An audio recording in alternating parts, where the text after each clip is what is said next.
حضرت ابو ہریرہ رضی اللہ تعالی عنہ کہتے ہیں کہ رسول اللہ صلی اللہ علیہ وسلم نے فرمایا، جب کوئی شخص مجھے سلام کہتا ہے تو اللہ تعالیٰ میری روح واپس لوٹاتا ہے اور میں اس سلام کا جواب دیتا ہوں۔ اسے ابو داؤد نے روایت کیا ہے۔ اب آپ سوچ رہے ہوں گے کہ یہ تو بڑا مشکل کام ہے، بار بار روح ڈالی جائے، وہ نکالی جائے، پھر ڈالی جائے۔ یہ بات نہیں۔ آپ کو پتا ہے کہ روح کی کئی قسمیں ہوتی ہیں۔ جب انسان سوتا ہے تو قرآن پاک میں آپ پڑھیں گے کہ ایک روح انسان کی اس وقت لے لی جاتی، جب انسان جاگتا ہے تو وہ روح لوٹا دی جاتی، تو اس وقت آپ کو کوئی تکلیف محسوس ہوتی؟ کچھ بھی نہیں۔ وہ کیا روح ہوتی ہے؟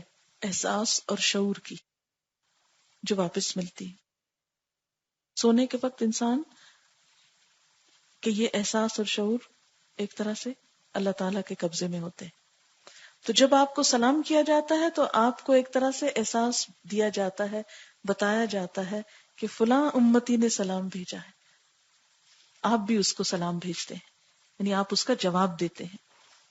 تو ایک بات یہ ہے نا کہ جو عالم بالا کی باتیں ہوتی ہیں نا، عالم برزخ کی، وہ عموماً ہم کو سمجھ نہیں آتی، اور بعض اوقات ہم کنفیوز ہوتے ہیں، بعض اوقات اس کے رنگ رنگ کے معنی نکالنے لگتے ہیں اور عقل پہ پرکھنے لگتے ہیں، بھلا یہ کیسے ہو سکتا ہے کہ آپ اتنے لوگوں کا جواب دیں اور آپ کو یہ بتایا جائے کہ یہ لوگ درود بھیج رہے ہیں، اور یہ تو عقل میں نہیں آتا۔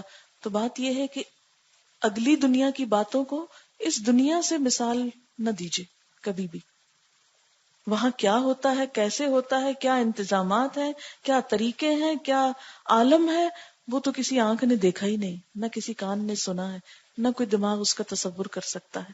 اس لیے ایمان کا تقاضا کیا ہے؟ جو کہہ دیا گیا اس کو مان لیا، ایسا ہوتا ہے، ہوتا ہوگا، آپ نے فرمایا ہے، سچ فرمایا ہے، لیکن شرط یہ کہ حدیث صحیح ہو۔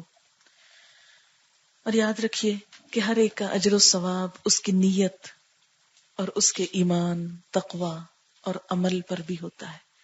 ایک شخص اگر عمل سے آپ کو ناراض کر رہا ہے اور زبان سے صرف کہتا ہے کہ میں آپ پر درود بھیجتا ہوں، تو اس کا اتنا اثر نہیں ہوتا نا پھر، جتنا یہ کہ آپ کی سنت کے مطابق عمل کرنے والے کی زبان سے نکلی ہوئی بات کا